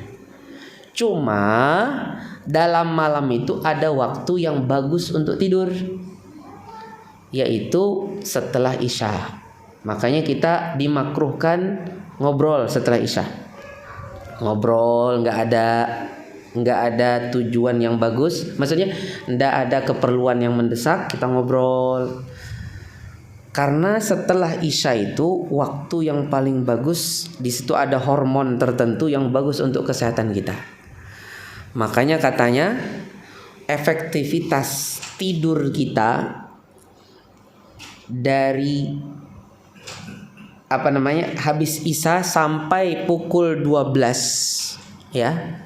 Itu efektivitasnya untuk kesehatan kita itu berapa? 100%. Itu 100%. Kemudian dari jam 12 sampai jam 2 itu masih juga bagus untuk kesehatan kita. Untuk kesehatan kita bagus. Dari apa tadi? Dari jam 12 sampai jam 2 itu sekitar 20 atau 30%. Bagus masih. Tapi jam 2 sampai subuh itu ndak ada faedahnya untuk kesehatan kita. Itu penelitian ilmiah ya. Dari jam 3 sampai subuh jam 2 ya. Dari jam 2 sampai subuh itu tidak ada faedahnya untuk kesehatan kita. Kalau dari jam 12 sampai jam 2 masih ada. Tapi kalau dari jam 2 sampai subuh itu tidak ada faedahnya untuk kesehatan. Jadi tidur yang tidak bermanfaat sebenarnya. Tidur yang tidak bermanfaat. Ya tapi bermanfaat niat. Ini saja kita nggak sadar, enak rasanya, cuman tidak bermanfaat untuk kesehatannya. Efeknya kesehatan tidak ada. Gitu. Makanya kita bagus melakukan sholat di waktu itu kan. Nah, demikian teman-teman. Cuman di siang hari untuk qailulah itu kata para ulama diusahakan juga dilakukan. Kalau tidak sebelum zuhur bisa setelah zuhur. Waktu qailulah itu jangan panjang-panjang. Menurut kalangan ahli, maksudnya dari kedokteran, qailulah itu kalau bisa tidak lebih dari setengah jam. Yang menyehatkan untuk otak, kekuatan hafalan itu yang qailulahnya setengah jam. Kalau qailulahnya sampai 1 jam apalagi lebih, umpamanya 2 jam qailulahnya, itu tidak bagus untuk hafalan. Tapi kalau cuman setengah jam itu bagus untuk hafalan. Jadi kalau kita punya anak ngapal Quran, suruh qailulah setengah jam, jangan lebih daripada itu. Cuman qailulahnya yang berkualitas ya. Tidurnya betul-betul tidur pulas itu. 30 menit tidur pulas, tidak lebih daripada itu. Itu bagus untuk apa? Untuk kesehatan otak, ingatan. Cuman lebih daripada itu bikin hafalan tidak kuat. Jadi kalau dia cuman 30 menit atau setengah jam saja itu malah kuat. Jadi kalau lebih daripada itu tuh malah enggak bagus untuk kekuatan hafalan. Jadi Allah Subhanahu wa taala juga itu tentunya penelitian ilmiah. Allah Subhanahu wa taala sudah atur bagaimana yang terbaik untuk diri kita. Taib yang seterusnya mukhalatah tadi ya, juga jangan sampai berlebihan berinteraksi. Berinteraksi sekarang kan mudah, enggak perlu keluar sudah lewat media sosial. Sedang-sedang saja. Ada waktunya kita untuk ibadah kepada Allah. Tidak berinteraksi terus bentar-bentar interaksi. Jangan. Ada waktunya. Tentukan waktu berinteraksi dengan manusia. Jangan berlebih-lebihan berinteraksi dengan manusia. Kalau ada suatu grup yang tidak terlalu penting, mungkin kita izin saja untuk keluar darinya. Karena itu akan menambah interaksi kita. Tapi kalau itu penting atau agak penting, mungkin kita tidak keluar. Tapi kita batasi keaktifan kita. Ada waktunya kita lebih aktif, ada waktunya kita menjadi pendengar yang baik saja. Karena tidak perlu banyak bicara di sana. Kemudian yang ke-13, minta bantuan kepada siapa yang bisa membangunkan kita sholat. Masya Allah, kalau ada istri minta bantuan. Ya, kalau ada alat yang bisa membantu seperti beker gunakan. Nah ya, kalau ustadz kita di sini masih sendiri beliau. Dan mudah-mudahan Allah Subhanahu wa taala mudahkan di tempat ini beliau mendapatkan yang baru. Iya. Kan sudah yang Lombok. Banjar belum kan? Nah, Dekman, Bajang? Insyaallah Dekman. Orang Banjar belum. Iya, banyak di sini Banjar, Bugis, Jawa. Iya. Sunda juga ada. Insyaallah mudah-mudahan Ustadz kita berjodoh yang kedua di sini. Loh, kenapa? Biasa aja kan? Itu kan biasa pembicaraan yang halal saja kan Bapak. Ulun kan memandangkan sidin lain buan pian lah. Bu, mohon maaf Bu. Ini buat Ustadz ini khusus. Kalau abahnya makinnya lagi. Kada buai. Itu urusan pian insyaallah. Allah yang lebih tahu dan pian lebih tahu setelah itu tentang kelayakan suami-suami pian. Cuman buai, tadi sudah kita pelajari kalau seandainya kalau seandainya seseorang menjaga takbiratul ihram, itu pasti kawan yang bagus. Kalau itu kawan yang bagus, maka perlu memperbanyak kawan yang bagus lagi. Silahkan diterjemahkan dengan bahasa pian-pian seberata. Taib kaum muslimin yang dirahmati Allah. Yang ke-13, ista'in biman yuqidhuka lis-shalah, sudah tadi ya.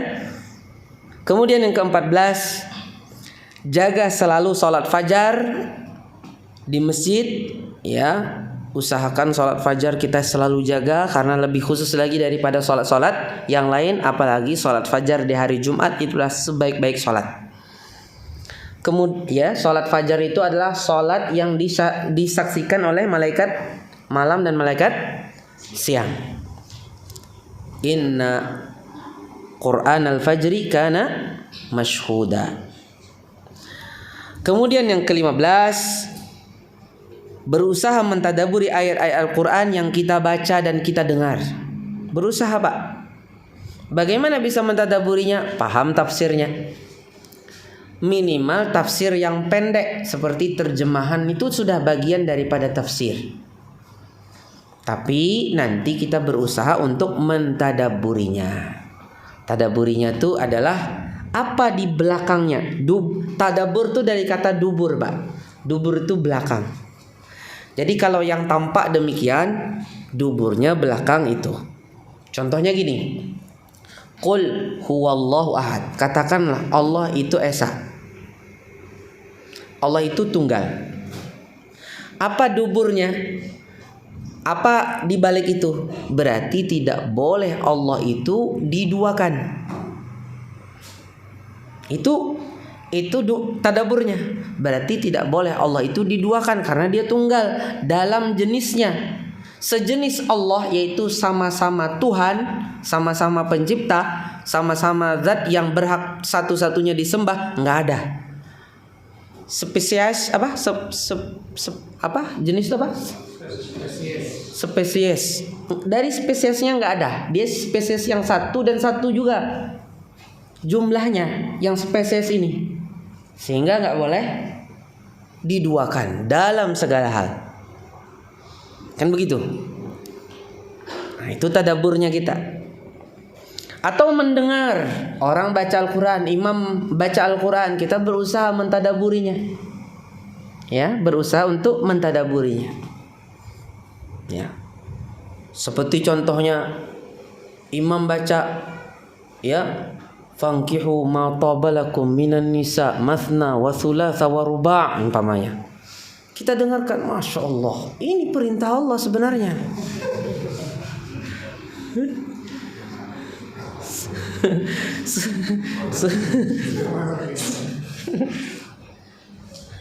Akhirnya apa? Akhirnya kaum laki-laki menangis. Kenapa sampai menangis? Karena apa? Karena belum bisa melakukannya, atau karena takut dimarahi oleh yang ada di rumah. Ya.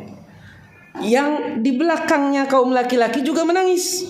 Menangis apa? Takut suami termotivasi dengannya. Ini bukan khusyuk ini Pak. Takut suami termotivasi dengannya. Akhirnya dia menangis ketakutan. Nah ini lain lagi nih menangisnya ya. Nah, intinya kita berusaha untuk mentadaburinya. Kemudian yang ke-16, coba banyak-banyaklah membaca cerita-cerita salaf di dalam sholat. Bagaimana salaf dahulu di dalam sholat mereka. Contohnya kayak Umar bin Khattab. Diceritakan Umar bin Khattab, diceritakan para sahabat itu kan ada yang terkena panah. Untuk ini kisah bahari.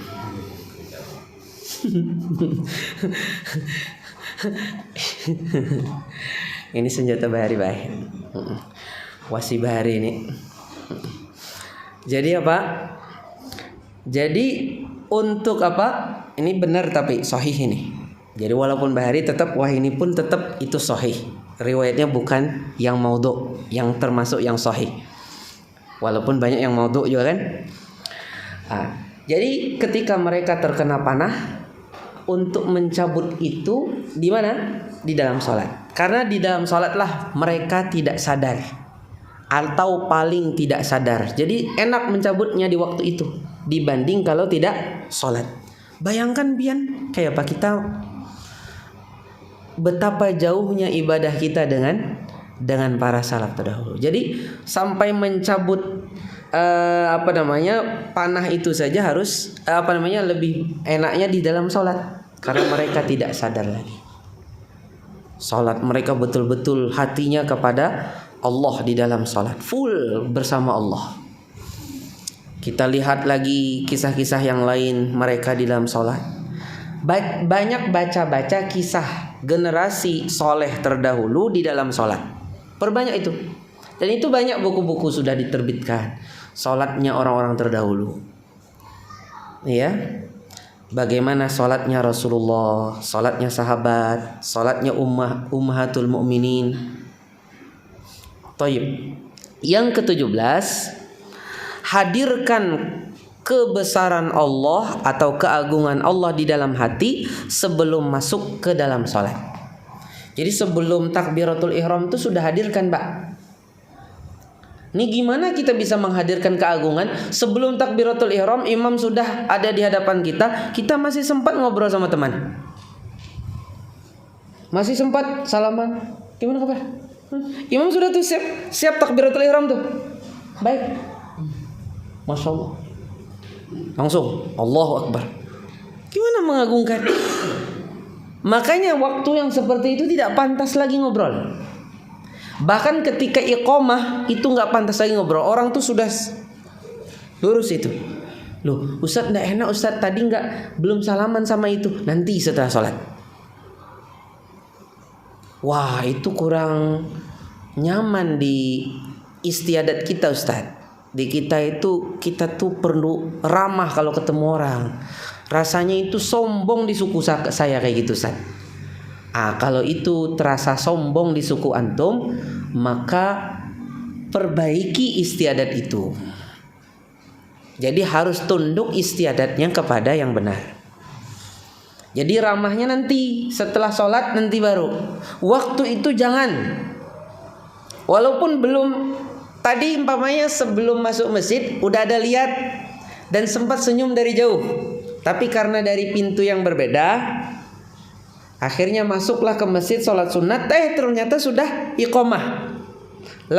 Setelah selesai salam dari sholat sunnah, langsung orang iqamah, ternyata langsung ketemu sama orang yang tadi ketemu di depan tadi tapi belum salaman.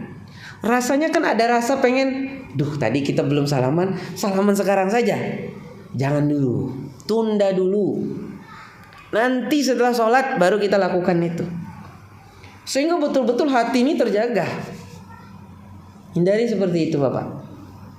Jadi iqamah tuh kalau bisa kita fokus ke tempat ibadah saja. Datang ke situ, rapatkan kaki. Sudah jangan tengok-tengok kanan kiri teman kita itu, jangan lagi. Senyum-senyumannya jangan.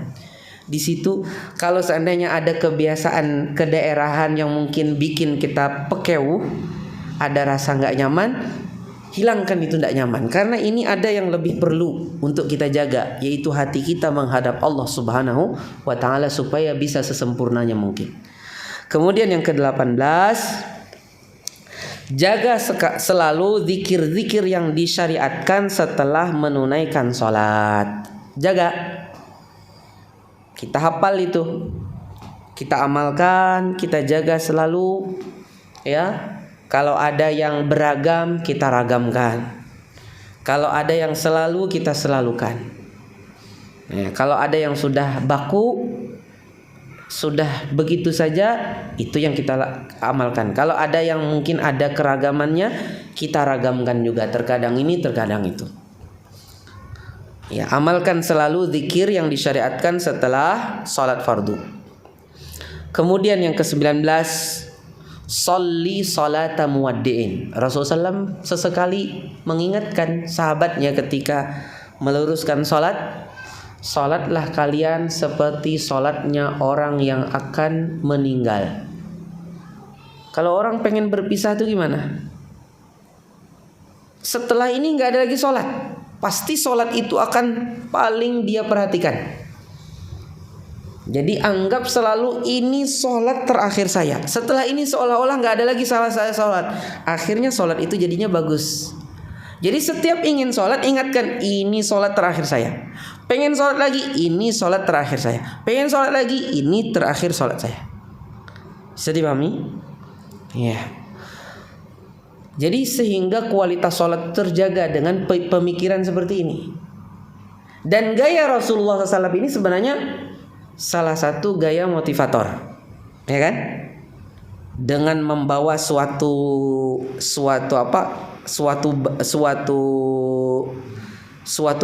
pemikiran yang melahirkan kepada perhatian. Bikin suatu gambaran kemudian membawa kepada perhatian kepada sholat itu. Sholatlah seperti sholat orang yang akan akan berpisah. Setelah itu nggak ada lagi sholat. Ya, makanya kalau kita mengingatkan anak kita umpamanya masih agak main-main, nak, ingatkan, sholat seperti sholat itu seolah-olah terakhirnya sholat kita. Akhirnya dia bisa lebih serius lagi. Kemudian yang ke-20, lakukan istighfar setelah sholat. Karena istighfar itu menggugurkan dosa-dosa kita atau kekurangan-kekurangan kita di dalam sholat. Istighfar 3 kali yang Rasulullah SAW lakukan setelah salam. Minimal astaghfirullah 3 kali. Kalau ingin ditambah boleh astaghfirullah wa atubu ilaih. Karena lafadznya hanya Rasulullah menyuruh istighfar. Tapi kalau Rasulullah beristighfar 3 kali, kalau lafadznya tidak ada. Sehingga kalau seseorang beristighfar dengan apa saja dari istighfar, maka boleh.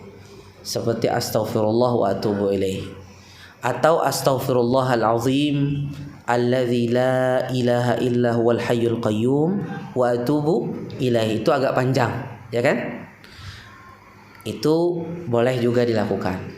Atau pakai sayyidul istighfar, Allahumma anta rabbi la ilaha illa anta khalaqtani wa ana abduk. Itu dibaca 3 kali boleh juga sebenarnya. Cuma kalau dilihat dari hadis-hadis Rasulullah SAW yang tampak beliau itu di akhir hayat itu suka menggabungkan istighfar dengan taubat. Setelah turunnya ayat fasabbih bihamdi rabbika wastaghfirhu innahu kana tawwaba. Jadi di akhir hayat Rasulullah SAW suka menggabungkan istighfar dengan taubat. Maka sebagian para ulama mengatakan yang paling dekat kemungkinannya yang Rasulullah SAW lakukan sebelum wafat itu adalah astaghfirullah wa atubu ilaih. Taib, wallahu taala a'lam wa barakallahu fikum. Kita berdoa kepada Allah Subhanahu wa taala, Allahumma ja'alna minal muhafizina 'ala salawat wa minal mukthirina minat ta'at ya rabbal alamin. Kita juga tidak lupa untuk mendoakan saudara-saudara kita yang tertimpa musibah di Turki dan Suriah, yang Allah Subhanahu wa taala sedang coba mereka dengan musibah gempa yang tentunya meluluh lantakkan banyak bangunan-bangunan di sana, dan korban-korban dari saudara-saudara kita khususnya kaum muslimin yang ada di sana.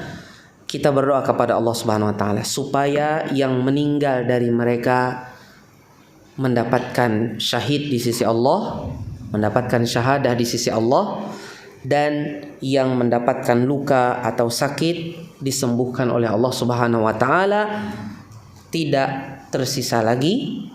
Dan semoga Allah Subhanahu wa taala menambahkan taubat dan kesabaran pada mereka serta ridho atas takdirnya, dan bisa mengambil hikmah dari kejadian atau musibah ini.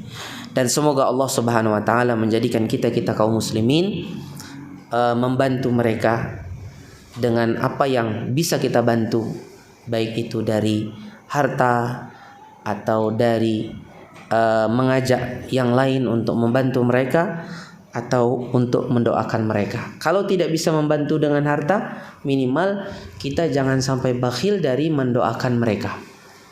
Tidak bakhil dari mendoakan mereka.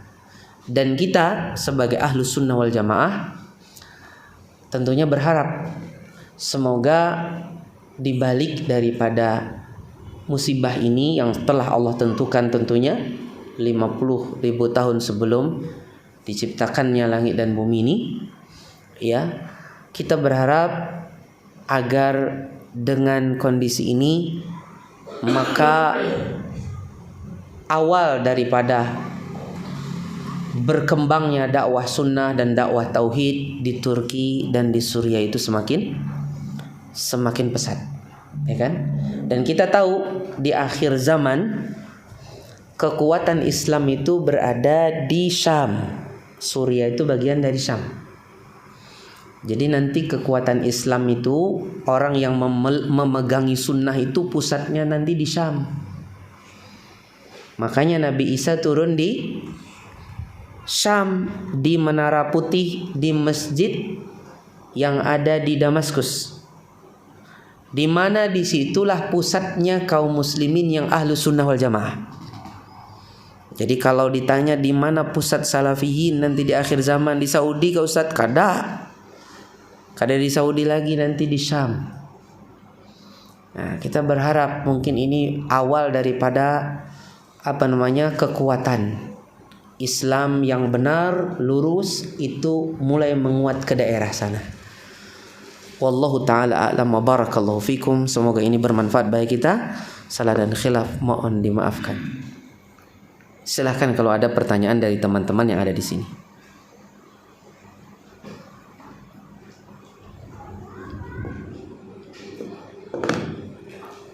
Cukup. Baik, kita cukupkan kajian ini. Saya mohon maaf mungkin atas waktu yang mungkin terlalu panjang. Kita tutup dengan doa kafaratul majlis. Subhanakallahumma bihamdik asyhadu an la ilaha illa anta astaghfiruka wa atubu ilaik. Assalamualaikum warahmatullahi wabarakatuh.